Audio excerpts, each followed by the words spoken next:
Long before North Carolina was tech hubs, golf course communities, and banking towers, it was a treacherous, swampy graveyard of shipwrecks that the British Crown considered so completely ungovernable, they essentially threw their hands up and let Blackbeard run the coast. That's the real story of this state, a place built by outlaws, vanished settlers, and small farmers who treated royal authority like a mild suggestion. From mystery colonies and pirate blockades to tobacco dynasties and financial empires, set down your coupon clippers, grab a cold cheerwine, and let's speedrun 10,000 years of Tar Heel history before your coffee gets cold. Before Europeans showed up thinking they owned the place, this land was inhabited by vibrant native nations for thousands of years, including the Cherokee, Catawba, Tuscarora, and Croatan. They had thriving trade routes, sophisticated farming, and zero interest in British real estate agents. Enter 1587. Sir Walter Raleigh sends 115 English settlers to Roanoke Island. They build a tiny fort, elect John White as governor, and White's daughter gives birth to Virginia Dare, the first English kid born in North America. Then John White hops on a boat back to England to grab more supplies. Small problem. The Spanish Armada pops off, England freezes all shipping, and White gets stuck for 3 whole years. When he finally makes it back to Roanoke in 1590, the entire colony is completely gone. No bodies, no burned down houses, just the word Croatoan carved into a wooden post. Did they move in with the local tribes? Did they get wiped out? Nobody knows. It's America's ultimate ghost story, and we've been milking the tourist revenue off it ever since. By the 1600s, British settlers started trickling down from Virginia into the Albemarle region. King Charles II officially creates the province of Carolina, named after himself. But North and South Carolina could not be more different. South Carolina was wealthy, aristocrat-heavy, and built on massive rice plantations. North Carolina? It was rugged, isolated, full of small farmers, and notoriously hard to govern. By 1712, the two states officially broke up like a toxic couple, and North Carolina became its own colony. Because our coastline was basically a maze of shallow sandbars called the Outer Banks, it became the absolute favorite hideout for pirates. The most famous? Edward Teach, better known as Blackbeard. He threw wild parties off Ocracoke Island until 1718, when the Royal Navy ambushed him, chopped off his head, and hung it from the bowsprit of a ship. Talk about a warm southern welcome. So how'd we get the nickname Tar Heels? During the colonial era, our massive longleaf pine forest produced mountains of pine tar, pitch, and turpentine, essential for sealing British wooden ships. Workers walked around barefooted, getting black sticky tar all over their feet. The nickname stuck, and we've been flexing it ever since. When the British started throwing around unfair taxes in the 1770s, North Carolinians didn't just complain, they acted out. In 1776, we adopted the Halifax Resolves, making North Carolina the very first colony to officially tell the British king to take a hike. During the Revolutionary War, British General Cornwallis tried to march through the state, got his teeth kicked in at battles like Kings Mountain and Guilford Courthouse, and famously complained that Charlotte was a literal hornet's nest of rebellion.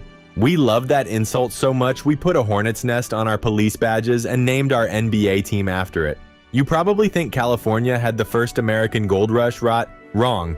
In 1799, a 12-year-old kid named Conrad Reed found a 17-pound yellow rock in Cabarrus County. His family used it as a doorstop for 3 years until a jeweler bought it for $3, which was worth thousands.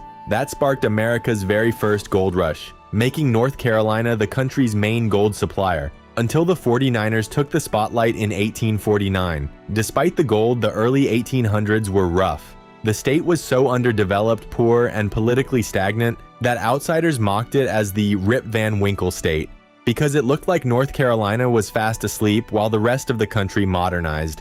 Worse still, this era saw the devastating Indian Removal Act of 1830. Thousands of Cherokee families were forcibly marched off their ancestral homelands in western North Carolina along the tragic Trail of Tears to Oklahoma. The Eastern Band of Cherokee fought to stay, eventually establishing their sovereign land in the Great Smoky Mountains that exist today. By 1861, the nation fractured into the Civil War. North Carolina was actually reluctant to secede. We were the second to last state to join the Confederacy. But once in, North Carolina supplied more troops and suffered more casualties than almost any other southern state. While major battles happened in Virginia, North Carolina became the breadbasket of the Confederacy, and Wilmington's port was the last lifeline for blockade runners carrying supplies. When the war ended in 1865, the state was economically devastated, slavery was abolished, and the long, brutal era of Reconstruction began. Out of the ashes of the war came two massive industries that completely rebuilt North Carolina: tobacco and textiles. A family named the Dukes out of Durham figured out how to mass-produce rolled cigarettes using the Bonsack machine. Washington Duke and his sons created the American Tobacco Company, becoming absolute billionaires and turning Durham into a global industrial juggernaut. They had so much cash they literally bought a college and renamed it Duke University. Meanwhile, cities like Winston-Salem became cigarette capitals, while Gaston County and Greensboro built giant textile mills that spun clothes for the entire world. Then in December 1903, two bicycle mechanics from Ohio, Wilbur and Orville Wright, showed up at Kitty Hawk on the Outer Banks. Why Kitty Hawk? Because it had steady winds, soft sand landings, and zero people to watch them crash. On December 17th, they achieved the world's first controlled powered flight. Ohio still tries to claim the credit on their license plates, but we put first in flight on ours, so we win that argument forever. By the mid-20th century, North Carolina realized that relying strictly on tobacco, furniture, and textiles was a ticking time bomb. So in 1959, state leaders did something genius. They bought a massive chunk of pine forest between three major universities, UNC Chapel Hill, Duke, and NC State, and created Research Triangle Park. It became an overnight magnet for tech giants, pharmaceutical corporations, and research labs. Almost overnight, dirt roads and tobacco farms transformed into a global hub for science and technology. At the exact same time, down in Charlotte, a banker named Hugh McColl started aggressively buying up regional banks. By the 1990s, he built Nations Bank, acquired Bank of America, and turned Charlotte into the second largest banking hub in the entire United States, trailing only Wall Street. Today, North Carolina is one of the fastest growing states in America. People are fleeing northern tax rates and brutal winters to flood into Raleigh, Charlotte, and Wilmington. We've evolved from a sleepy agricultural colony into a powerhouse state of over 10 million people. We've got the highest snow-capped peaks east of the Mississippi in the Blue Ridge Mountains, world-class craft breweries in Asheville, elite college basketball rivalries that literally divide families, and some of the finest pork barbecue on the planet.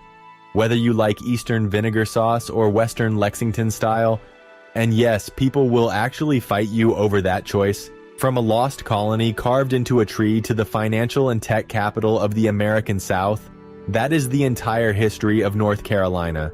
If you enjoyed this lightning-fast journey through the Tar Heel State, smash that like button and hit subscribe for more regional deep dives, local roasts, and uncovered histories.